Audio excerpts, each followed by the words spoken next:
Halo teman-teman, Assalamualaikum warahmatullahi wabarakatuh. Nama saya Nanda Ivania Rosmala dengan NIM 400205206 554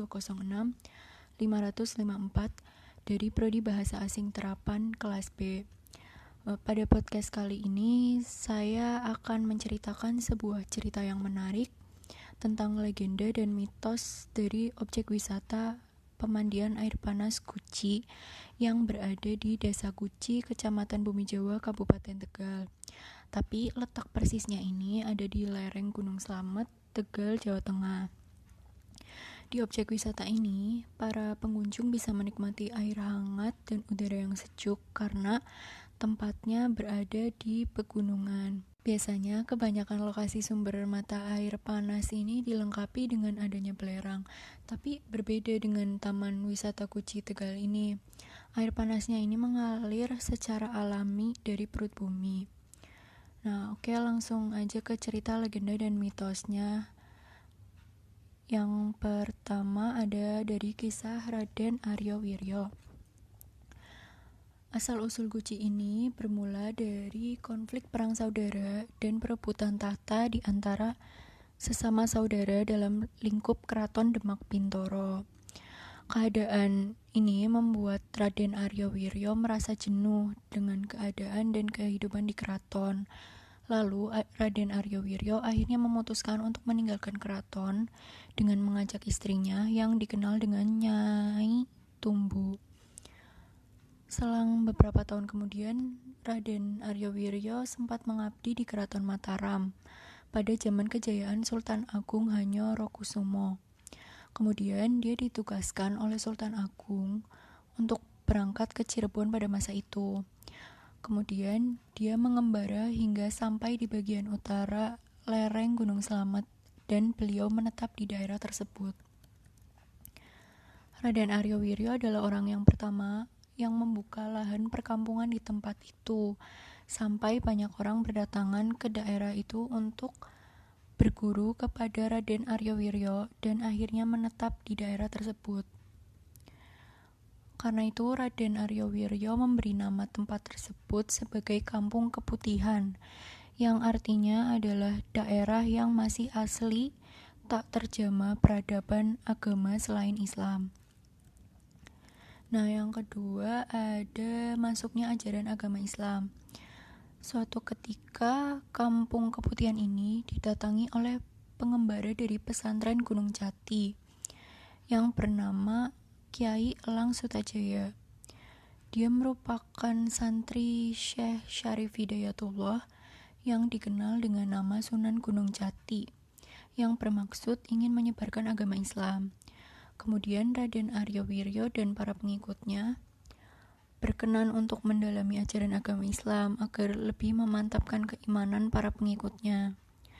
Pada saat itu, Kampung Keputihan sedang dilanda wabah pagebluk, seperti banyak tanah longsor dan penyakit gatal-gatal, atau menurut bahasa setempat disebut gudigan. Sehingga Kiai Elang Sutajaya mengajak Raden Arya Wirya dan para warga Kampung Keputihan untuk berdoa kepada Allah Subhanahu wa Ta'ala. Doa tersebut dilakukan dengan ritual yang sekarang dikenal sebagai ruat bumi. Ruat bumi dilakukan dengan cara menyembelih kambing kendit dan menyajikan hasil bumi seperti pala pendem dan sayur mayur. Ritual ini bermaksud memberikan rezeki yang akan disedekahkan kepada fakir miskin. Ritual tersebut terjadi pada bulan Asyura atau bulan Muharram dan turun-temurun sampai saat ini. Pada saat berdoa dengan tasyakuran, tahlilan, dan manakib kala itu, Kanjeng Sunan Gunung Jati berkenan hadir secara goib dan memberikan sebuah kuci sakti, di mana kuci sakti tersebut sudah diisi dengan doa Kanjeng Sunan agar penduduk Kampung Keputihan yang terjangkit wabah gatal segera meminum air guci tersebut, dan pojok-pojok Kampung Keputihan agar tidak dipercikan air guci tersebut untuk menghilangkan kerusakan akibat bencana alam. Sekarang masuk ke mitos dari mana sih nama Guci ini berasal.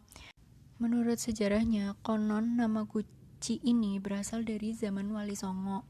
Jadi untuk menyebarkan agama Islam di Jawa Tengah bagian barat, khususnya di sekitar Tegal, diutuslah seorang wali. Nah, wali tersebut dibekali air yang ditempatkan di dalam sebuah guci atau poci.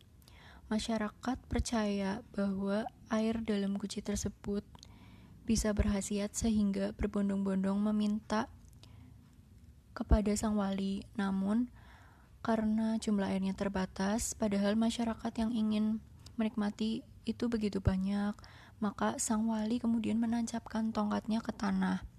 Ketika tongkat dicabut, dari lubang di tanah bekas tongkat yang ditancapkan mengalir air panas. Peristiwa ini konon terjadi di tengah malam saat malam Jumat Kliwon, sehingga sampai kini setiap malam Jumat Kliwon banyak masyarakat yang datang ke Guci untuk berendam. Mereka percaya jika melakukan hal tersebut, hajat mereka akan terkabul. Selain pemandian air panasnya, juga ada sekitar 10 air terjun atau curug di Guci ini. Salah satunya air terjun Jedor yang terletak di bagian atas pemandian umum Pancuran 13. Dinamakan air terjun Jedor karena dulu tanah di sekitar air terjun ini dimiliki oleh seorang lurah yang bernama Jedor. Nah, kira-kira seperti itu legenda dan mitosnya. Terlepas dari cerita legenda dan mitosnya ini, Guci memiliki berbagai destinasi. Tidak cuma pemandian air panas dan pemandangan yang bagus saja, kalian juga bisa sewa kuda untuk mengelilingi area rekreasi. Lalu ada juga wisata lain seperti wisata hutan, camping ground, kolam renang, arus jeram, dan lainnya. Kurang lebih seperti itu cerita mengenai objek wisata pemandian air panas Guci yang berada di Tegal, Jawa Tengah. Apabila ada kesalahan dan kekurangan, mohon dimaafkan. Wassalamualaikum warahmatullahi wabarakatuh.